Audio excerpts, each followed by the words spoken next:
Gentani, and welcome to another episode of Godfather Minute. My name is Andrew Robinson. Hey ho, my name is Alex Robinson. Together we are the Godfather Minute Brothers. And today we're talking about minute 135 of The Godfather. Alex, e minuto? E minuto. Numero? Numero. Cento? Cento. That means 100. 35. 35. You got it. 35. You got it. You're sounding great. I'm going to replay for you sometime numbers 1 through 10. Yeah. You were all, duo, Andrew, and now you're like, 135. Lei capisce l'italiano? Did you ever... Io vorrei bere qualcosa con me. I'm learning Italian. Yeah. See. No. No. Anyway, we're talking about minute 135 today. That's right. In minute 135, Mikey and Kay. What do you think about making their name Mikey? Oh, I like it. You like that? Definitely. It's better than a Kaychael. Kaychael. Kaychael, hug your mother. So Kaychael catch up on old times. Did you say Kaychael ketchup? Kaychael catch up for all times. With Mikey revealing that he's been back in America for more than a year. What? And that he's working for Pop now. Oh yeah. Kay reminds him of his long ago promise to go legit. But Mikey insists that Pop's all right.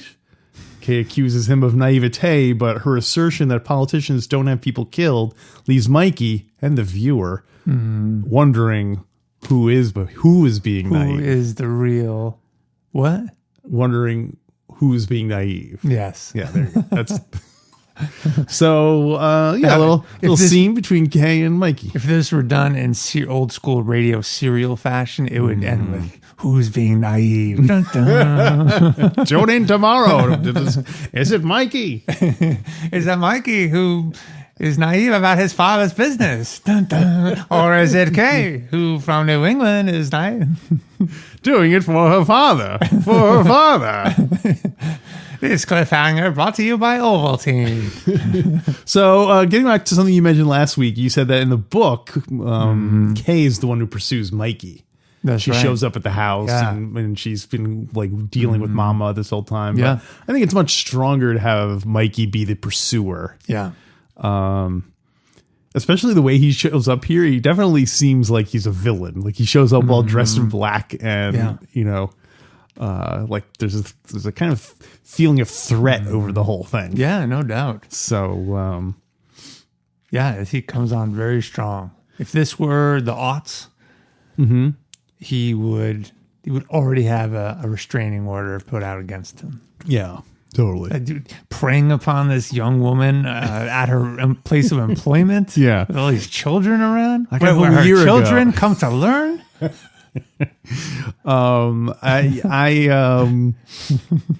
He's been back for over a year, but he for the last 6 months he's been watching her in going about her daily routine just to make sure everything. Well, remember last minute we talked about how he got Rocco and Al Neary jobs in the school posing as substitute teachers to keep tabs on her. That's right, yeah. To make sure she's following the curriculum. Yeah. And like Alan go for his master's degree. It wasn't like they would just he was like deep cover. He got his master's degree in mixology. Al, could you make me? Hey, Rocco, leave the lemon. Take the lime. Clemenza was teaching him. It's a sidekick. Al, more wine. More wine, Al. So what people don't understand is when Clemenza was telling Paulie more wine, he wasn't just asking for more drinks for himself. He was guiding Paulie, one of his mixologist proteges, how to make sangria. Oh, that's right. He's like, more wine, Paulie. That thing with the fish, when they said, "Oh, it was delivered," that was Clemens was actually just planning on cooking that fish, and then like they put it in the jacket to keep it like warm, to keep it cold. You know, they packed it in ice and they kept it cold, and they're like, "Yeah, it's a message."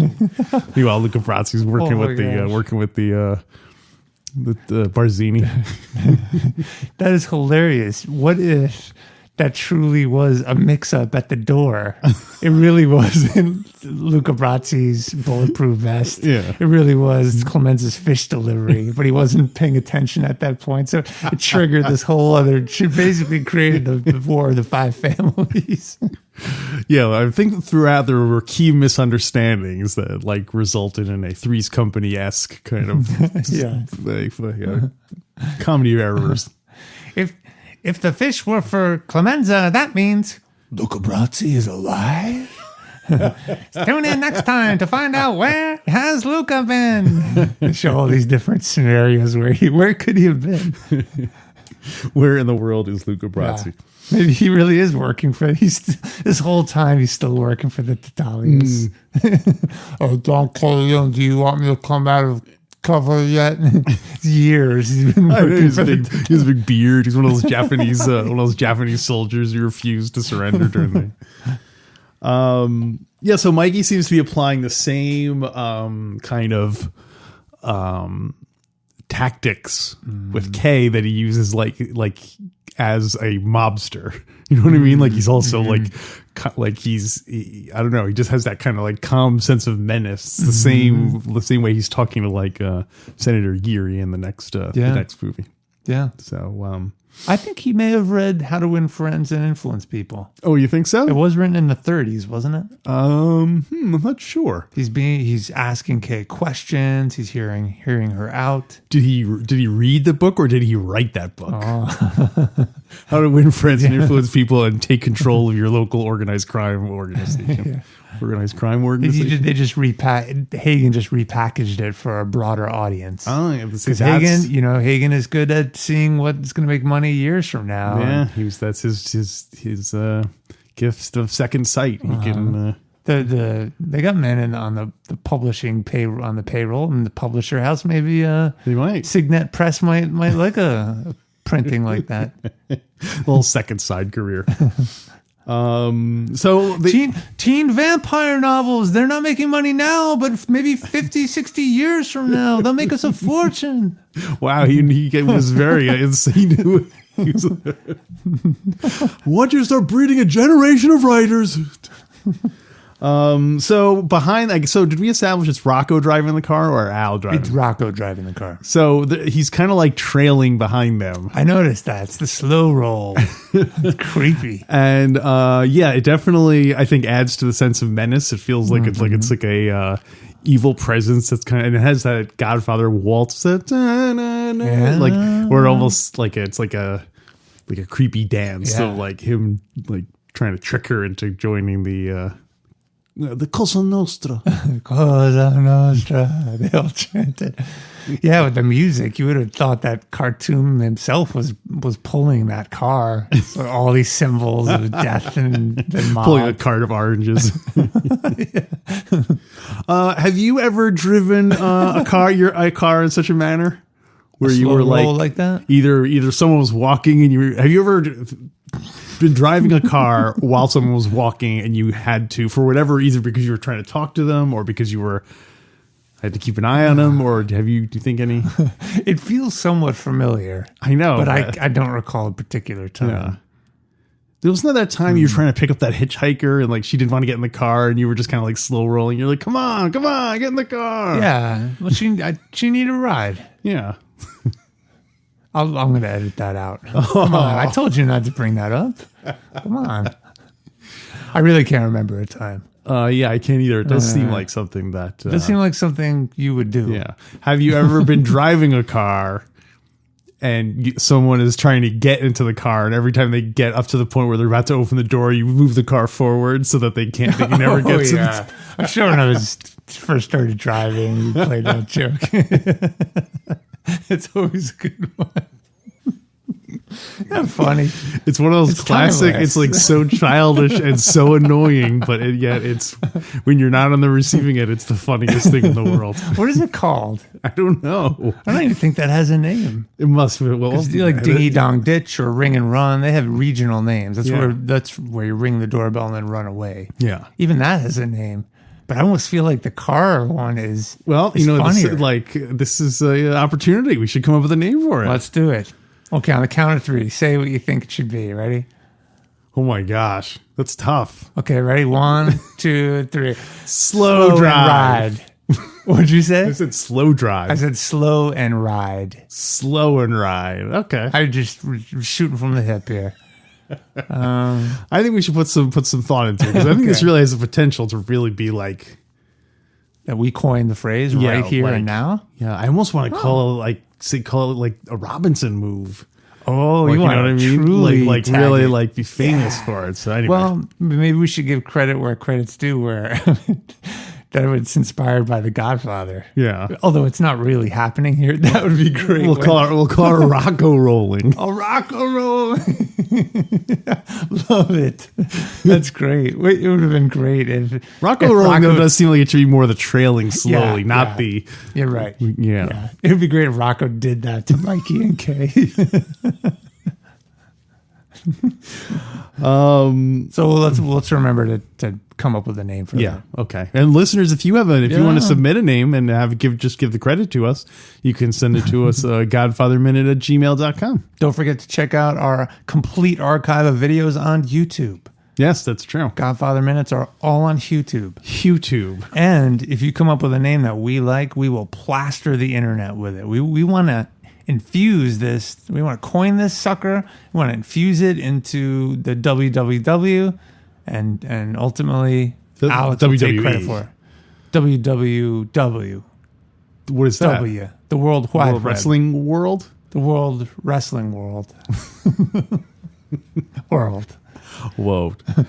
So they're walking down the street and you see there's a Woody station wagon parked in the street. Good old Woody station wagons. 1953 was the last station wagon that had real wood in it. Wow. So presumably this could still be one of the real. I guess it probably would be still one of the real ones. Did you find out why it had wood built into it? I think it was mostly just because it was more decorative and it looked cooler. But then it steel and fell out of stuff's fashion. cheaper and more durable and so on. So In the coal shortage of 1959, people started tearing the wood off the cars to heat their homes. to burn them. Yeah. Woody also got famous in the Beach Boys. Had a couple of songs where they yeah. mentioned Woodies. Yeah. So Yeah. there you go. Still living on. Well, Alex, there's a classic line in this minute What is it? where they debate about whether or not senators and presidents have men killed. Yes. Specifically men. Yes, have men killed. Mm-hmm. And Does that mean that neither of them think that people have women killed, or that they both know that politicians have women killed, but it's not even worth bringing up? the second. The second one. Yeah, we all know that. Everyone knows that. No We all- one's naive about that. We all know that. So do you think Kay is being naive, Alex? You are a Yes. minor, you're an amateur historian, right? Yes. Yes to both questions. I do think she's being naive, and I am an amateur historian. So it brings me to You trying to a set me fun up? bit. No, it's going to be a fun bit. Do you remember the Garbage Pail Kids? Sure. They came out a little after your time. You were Oh, a I was little definitely old. aware of them. Yeah. Yeah. They were a lot of fun. And the artwork was awesome. Yeah. I'm wondering if is this Kay's Garbage Pail Kid? What do you mean? Naive K? I mean, Naive K doesn't have a good ring Although to it does but sound what like would it be? naivete. Naive K. Naive K. Would that be her Garbage Pail character? And what would it show her doing? Oh my gosh, this is almost like a whole nother bonus content. Yeah. Bring it on, yes. Oh my god. Naive K. Right. It's hard to illustrate naivete in a one image cartoon. Yeah, that's a tough one. Well, no, I do like this idea though of doing garbage pail kids for let's write that down. Put it Okay. on your list of topics. All right. We'll have to remember it. Well, it was a much more trusting era I looked up how much before Watergate. I thought it was before Watergate that people stopped trusting politicians. But it turns out it's actually even sooner than that. According to they do like 200 AD, I think, when people stopped trusting politicians. Well, it was they did a survey and they asked people, do you trust your government to do what is right most of the time? And so the people who responded yes reached peak in 1964. Okay. Where 77% of the people said that they trusted the government to do the right thing. You want to take a guess as to what it is now in 2019? Actually, as of last year, it's 2020 now, but 2019 is the most recent data.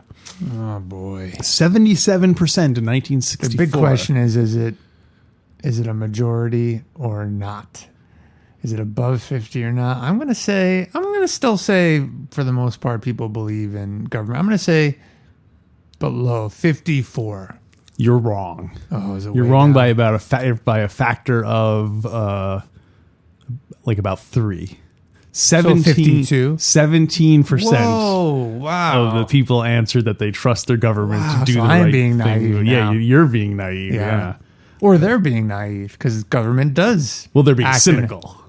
Yeah. They're assuming the government's not doing it, Yeah. and as opposed to naive. Yeah. Those are the two extremes of the 17. Wow. 17%. Which is really ridiculous because to me, that the government is not doing what's right most of the time would be a breakdown in society. The road garbage wouldn't be picked up. There wouldn't be road construction. There would be maybe those chaos in the streets, food shortages. I mean, come on, 17%. Grow up. Well, Are you in that 17%, Alex? Or I'm sorry, in the 83. I probably am in the 83%. Yeah. And I don't think that means necessarily like maybe those are the things that government is doing right. Oh, yeah. But that doesn't necessarily mean that, Most of the time, they're not working on those things. Yeah, and clearly now most more of the than ever, times- they're definitely not wanting to And what do is stuff that- like build roads and Yeah. fix schools and stuff. And how is it phrased? Do you trust the government to do? It's like basically on a scale of 1 to 5, and this was like if 5 is you totally trust the government to do what's right all the time, Sure. and 4 is most of the time. Okay, so 4s or 5s. So 4s and 5s. And what yeah. is 3? I don't know the exact Okay, wording of it. Maybe it would just be half of the time. Exactly. So most of the time means that Over half the time. more than half of their decisions are in the best interest of people. That would be the ideal situation. So are you saying, you personally, that more than half of every politician, not every, but a general politician's decisions are in their own self-interest? That seems extreme. Yeah, I think so. Wow. Getting votes and more money, Getting staying votes. in power, that kind of stuff. Yeah. Wow. Oh boy. Maybe I am being naive. Wow. I don't know. It just you would have seems thought it after watching this whole movie minute by minute. I'd be more in the 83. You need to start a movement called "We Are the 83." that don't trust the government. Yeah. Yeah. So the low, it was as low as this in 1994 during the closing of the George Bush the first presidency. It was also 17%. But interestingly, since 1960, 66, it's been a slow downward trend with a couple of upticks. And not surprisingly, September 11th created a big uptick in, for some reason, people trusting the government. So that's the worst time to trust the And government. even then, it was only 49%. Yeah. That was the highest in like recent memory. Since the 60s. Since the 60s was September 11th. So. Yeah, so crazy world out there, huh? Wild. Well, that's all I have for this minute. That's a great line, though, about now who's being naive, Kay. Yeah. And like this minute literally ended up right when he finished it. So it Yeah. was a perfect little scene. She even says it in a very naive way. Yeah. Too. Oh, like a condescending. Yeah. Yeah. Like, oh, Michael, politicians are really killed. And then it just shows him, like, for a second, just like reacting to the. Yeah. So, and I imagine probably in the 70s, this was probably also very it probably made people laugh at the time because it was a post Watergate world or anyway. Yeah, post Watergate, post Vietnam, very low level of trust in government. Yeah, with reason. Let's see. I've got just a couple things. One difference in the book in this scene, Alex, is the book is different than the movie. The book is different than the movie. The book is different than the movie. The book is different. The book is different. The book is different than the movie. Yeah. That's right. In the book, this scene doesn't even happen at Kay's place of work. Well, yeah, didn't you say that it happens when... Well, yeah, she goes to the mall and surprises him. The mall. Yeah, that's what they call it. I know. and then he takes her to a brownstone apartment in the city, in Manhattan, where they make love and they talk and they get reacquainted. Oh. Yeah. I wish we had seen more... I wish we had seen more bits. More Kay scenes? Well, more to see, like, what does Kay see in him now? Because I guess to us, he just seems like such a cold-blooded, like at this point, he's totally full-blown Godfather. Oh, totally. Like, what if old Mikey is still alive in there that she would like? She still loves him. Puzo, there's a whole half chapter about their interaction and them talking and dialogue between the two. Yeah. So she still loves him. Yeah. She still cares a lot about him. Yeah. And they're still young. Yeah, I guess so. They have strong feelings for each other. But Kay didn't meet any other guys. Well, this is like 2.5 years since she's seen him or something. Puzo didn't write anything about that. So, yeah. The only other thing for the book, Alex, is this is really funny. So Kay and Michael are talking, and at one point she says, "You could have written me." Kaychael. Yeah. "You could have written me. You could have trusted me." Could have been a contender. Yeah. She said, nestling against his body, "I would have practiced the New England omerta. Yankees are pretty closed-mouthed, too, you know." So, the New England omerta. It's funny that that New England is known as Yankees when Boston hates the Yankees more than anything. So weird. Yeah, well, New England, they were the original Yankees, weren't they? Yeah, it's true. Original colonies. They were the Yankee Doodles. Yeah. Sorry to stray off task. Did you hear someone spray painted Plymouth Rock today? I did hear that. What was it? Some Native American thing? What was their? Oh, I don't know. The thing I heard said it didn't say that there was They didn't disclose what was written. Maybe they didn't want to bring attention to it and encourage that kind of behavior. Yeah. What do you think? Hey, I guess it could be anything these days. Yeah. People will put any crazy. Yeah.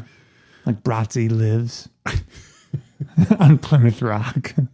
That would be the first sign of his eventual return. Is Luca Bratzy. It's a Sicilian message.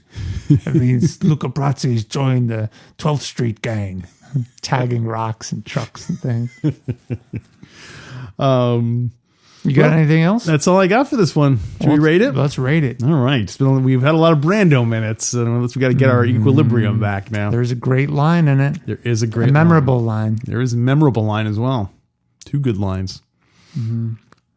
All right. I got it. I'm ready. 1, 2, 3. Oh, there we go. It is, yeah. The dialogue, that line almost bumped it up, but yeah. It is a good line. I'd say it's one memorable. of the better of the Kay scenes. Yeah. Like it does have that good line in it and so on. So, yeah. Well, I guess we'll resume with Kay and with Kaychael. Kaychael, that's right. That's right. Kaychael. Next week. And so we're going to go record some bonus content. Kaychael, you could have been president and vice president. You could have been president and first lady. Kaychael, there wasn't enough time. I never wanted this for you. There weren't enough times for either of you. So what are we going to talk about in the bonus content? Oh, we got our merch. What was the thing we just came up with? With the Garbage Pail Kids. Garbage Pail Kids. Yeah. Let's do that one. Yeah, merch, low budget commercial. We got a ton of stuff. Stick around. All right. So until then, next time, presidents and senators don't have men killed.